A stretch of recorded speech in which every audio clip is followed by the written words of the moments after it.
Rejoice evermore. Pray without ceasing. In everything give thanks, for this is the will of God in Christ Jesus concerning you. 1 Thessalonians 5:16 through 18.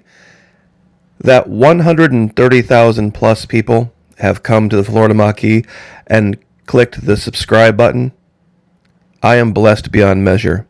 And as this year winds to a close, I want to have a spirit of thankfulness and gratitude.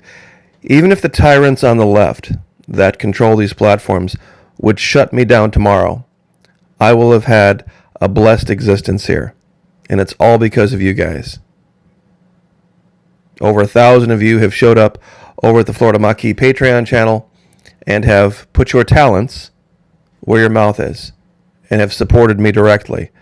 For this, I am eternally grateful. Thank you. I have been able to partner with Vimeo to bring you content that the left doesn't want you to hear. The idea of speaking freely and speaking your mind and speaking what's on your heart, they can't handle that. But we know how it ends. Because the book of Revelation tells us how it ends. And every creature which is in heaven and on the earth and under the earth and such as are in the sea, and all that are in them, heard I saying, blessing and honor and glory and power be unto him that sitteth upon the throne, and unto the Lamb forever and ever. Revelation 5:13. We win. One thing I haven't mentioned for a while is the Florida Maquis Alpha site. It's the backup channel here on YouTube if, in the worst case scenario, my main channel would be shut down for whatever reason. Over the last week or so, I've put up just a couple of videos.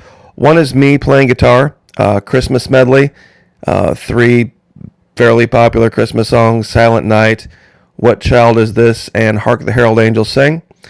But today, earlier, I put up a very obscure song that many have not heard, and it was a very rare trio.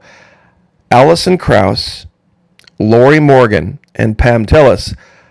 Some of the younger folks in my audience might not remember who those folks are, but in the 90s and into the 2000s, these 3 voices were absolutely incredible. And to hear them together is just something everybody needs to hear. It's a very simple old song called Tennessee Blues.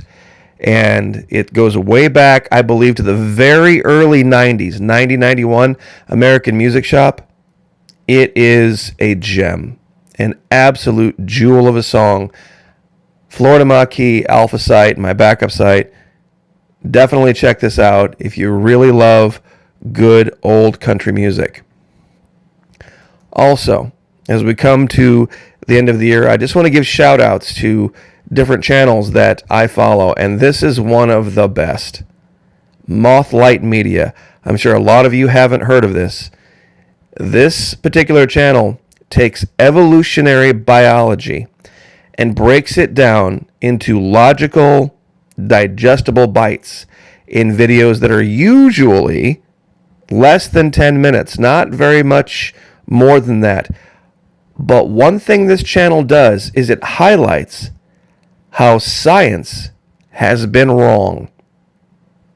It highlights how accepted science has been completely wrong in the past, and new evidence has made them do 180-degree turns.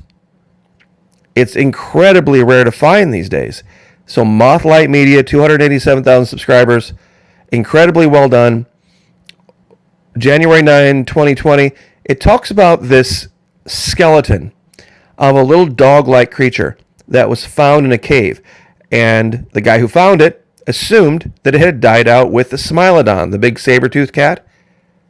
Well, guess what? The thing was still alive in Brazil.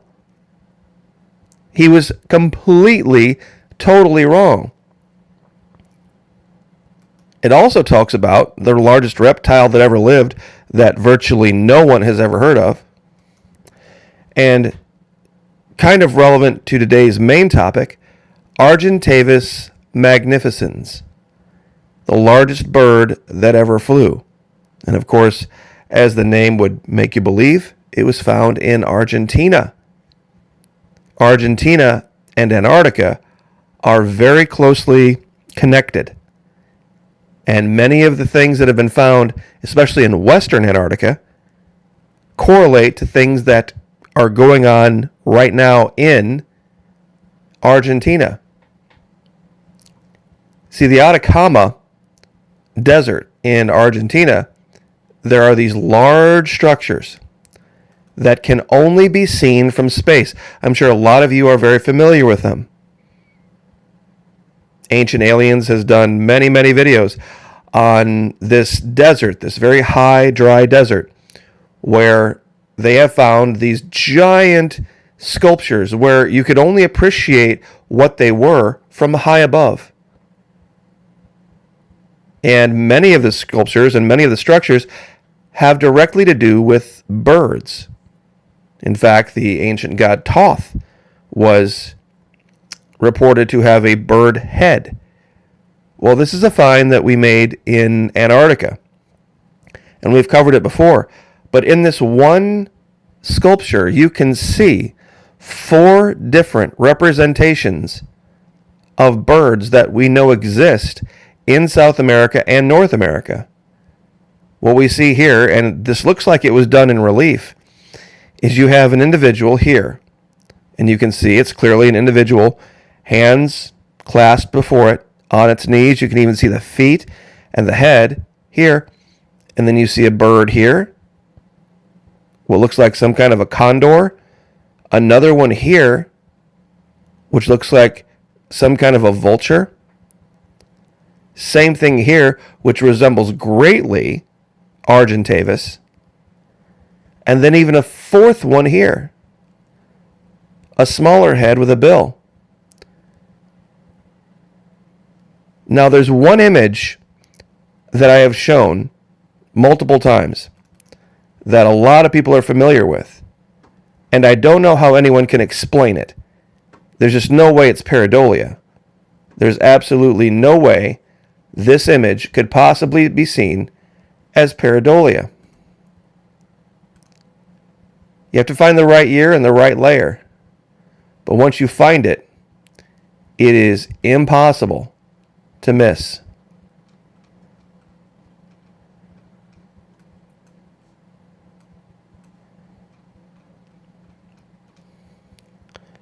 Clearly, what you're seeing here is the head of a bird. Let me see if I can get a better, clearer image. Here you go.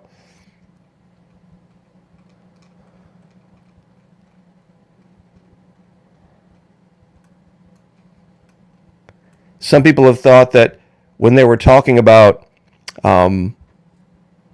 birds that had been sighted back in the 1800s in Antarctica, they were talking about penguins. I had made the argument that it was the royal parrotfinch. And lo and behold, here is an image in Antarctica of the head of what looks very much like a royal parrotfinch. The term that they had used in the maps, if anyone wants to look it up, is Regio, R-E-G-I-O, Psittacorum. That's P-S-I-T-T-A-C-O-R-U-M.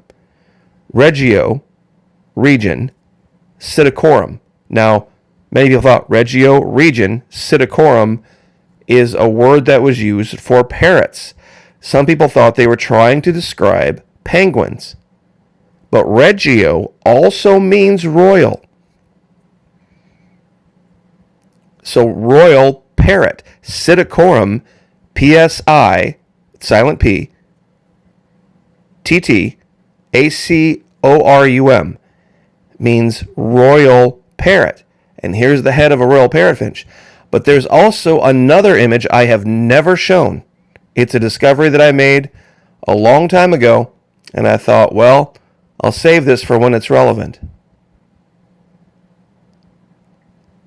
And once again, it's hidden in the layers. You have to be very careful with the way you use the layers on Google Earth. But once you see it, you can never unsee it.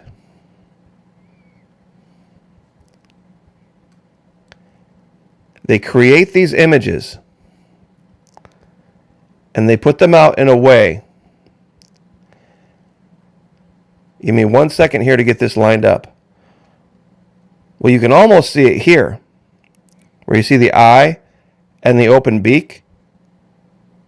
Here's the head, upper beak, lower beak, eye. But there's also another one, if you look very, very closely. Let me see if I can tilt this down correctly. They made two images and they overlaid them. See this purple part right here? This is the eye. This is the head. And here's the beak.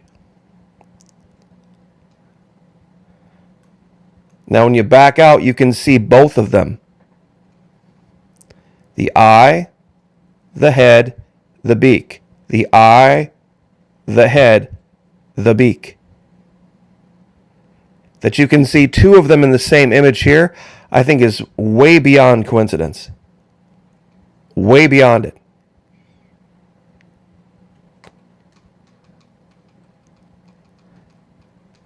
What likely happened in Antarctica is there was a massive change in the climate. And it was happening over a long enough period of time that at the time, the people living there decided to, much like cultures we see in South America, make petition to their God for change. And many fled, and many went across what was a land bridge at one time between Antarctica and Argentina, until the great earthquake happened in Japan in 1703, sending a giant wall of water down here, busting apart this land bridge. And that would explain why we see this. Well, it looks like somebody basically, if you could imagine the earth as a giant blue frosted cake, somebody took a giant thumb and just dug a giant channel out. Remember, map makers did not even report any of these islands until the 1800s. Even existing. All of this area is pushed up from the seabed. And too many things are in common between Argentina and South America. And there's one more image I wanted to show that I had forgotten about. And I may have to do it in the next video because I think I may have not brought it up. But there's a map. There's a very old map that shows this. Nope, wrong image.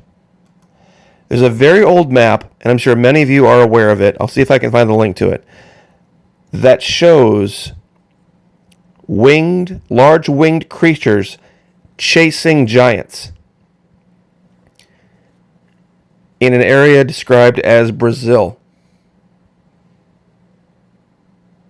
Now, much like this channel reports, this Mothlight Media, there are many things that science has established. They died out millions of years ago. Until one of them just comes and ambles up next to them.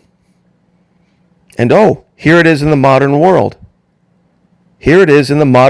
How did this happen? We thought it died out quintillions of years ago. Completely wrong. And this channel, Mothlight Media, has no problem showing clear evidence of how science is wrong. Over and over and over again, describing evolutionary biology. Fantastic channel, Mothlight Media.